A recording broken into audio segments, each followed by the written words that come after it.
how to get the dark mode on TikTok. Hey everyone, welcome back to our channel. In this video I will guide you on how you can get the dark mode on TikTok, so make sure to watch the video till the end. In order to get the dark mode on TikTok, all you have to do is go ahead and then first of all make sure to launch the TikTok application here.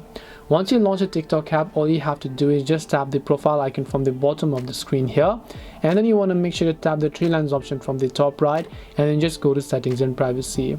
Once you come to settings and privacy, scroll down to the display settings here, and all you have to do is you can see light, so all you now have to do now is simply select the dark option, and then you'll be successfully switched to the dark theme. This way you'll be able to get the dark mode on TikTok. Hope this video is very helpful. If you have got any more questions, feel free to leave them down. Thank you very much for watching till the end, and see you soon in our next video.